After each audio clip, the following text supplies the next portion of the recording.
जय श्री कृष्णा, राधे राधे, जय माता दी। तो अभी हो गया है शाम का टाइम और मैंने घर के सारे काम ख़त्म करने के बाद फिर मैंने नहाकर मैं सीधा ऊपर गई, कपड़े डाल कर आई। उसके बाद अब मैं तैयार हो जाऊंगी और साथ ही साथ मैंने दूध भी गर्म करने के लिए रख दिया था, जो कि माधो अशु को अभी मैं जगाकर उनको दूध दूंगी। तो उससे पहले दूध भी गर्म हो जाएगा। तो मेरे साथ साथ में ही बहुत सारे काम चलते रहते हैं।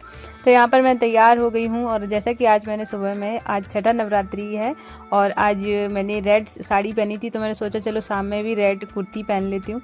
तो मेरे पास वैसे फुल रेड भी सूट था, लेकिन मैंने सोचा चलो इसी को ही पहन लेती हूँ। तो फिर मैंने ये रेड कुर्ती पहन ली थी। उसके बाद यहाँ दूध गर्म हो गया था, तो दूध को मैंने फिर है ना पानी में रख दिया थोड़ी देर के लिए कि ठंडा हो जाए। और जब ठंडा हो गया तो हमने अपने माधो अशोक को प्रेम भाव से जगा के और उनको भोग लगा दिया दूध का, क्योंकि जब वो सो के उठते हैं तो मैं उनको दूध का ही भोग लगाती हूँ। उसके बाद है ना हमने माता रानी को भी दूध का भोग लगा दिया है। तो क्योंकि मैं दो जो चीज़ें बनाती हूँ या फिर जो भी चीज़ें होती हैं वो दोनों ही जगह भोग लगाती हूँ। तो उसके बाद है ना फिर मैं आ गई थी सीधा किचन में, क्योंकि आज जब है ना झाड़ू पोछा करो, सारा काम करो। मेरी एक आदत है कि जब मैं शाम के टाइम है ना झाड़ू पोछा करने के बाद नहाने के बाद ही फिर पानी वगैरह या चाय पीना, ये सब मैं बाद में ही करती हूँ, क्योंकि ना फिर आराम से पी सकते हैं और सारा घर साफ़ होता है, सब कुछ है ना। माधु अशोक को भी मैं खिला पिला देती हूँ। फिर जब जो मैं चाय पीती हूँ उसकी बात ही अलग होती है, बहुत सुकून वाली चाय होती है। तो इस वजह से मैं सारे काम ख़त्म करने के बाद ही चाय पीती हूँ। तो यहाँ पर मैंने अपनी चाय को एंजॉय किया है।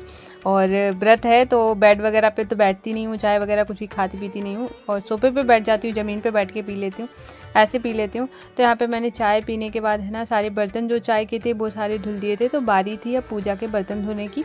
तो मेरा सेम रूटीन रहता है, बस जैसे नवरात्रि है तो माता रानी की भी पूजा करती हूँ, वैसे तो हमेशा ऐसा ही रहता है।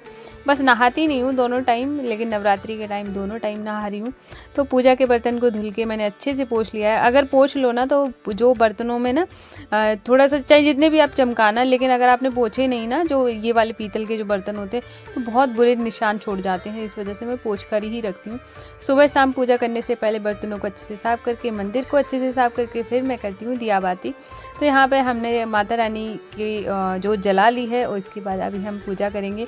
ऊपर हमारे माधो अशु बैठे हुए हैं और यहाँ पे चौकी पे हमारी माता रानी विराजमान है। देखने से ही कितना सुंदर लगता है, कि कितना सुंदर नज़ारा है, मन बहुत खुश हो जाता है।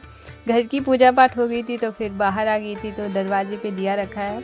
साइड में सब लोग बैठे हुए थे, तब भी मैंने थोड़ा सा रिकॉर्ड कर ही लिया है, क्योंकि मुझे अच्छा लगता है कि मैं अपना, मुझे बहुत सुकून मिलता है कि मैं आपको जब दिखाती हूँ, मैं सब बहुत ज़्यादा अच्छा लगता है। तो मैंने बाहर भी केले के पेड़ पे भोले बाबा और माता तुलसी की पूजा करी। ये था आज का ब्लॉग। राधे राधे।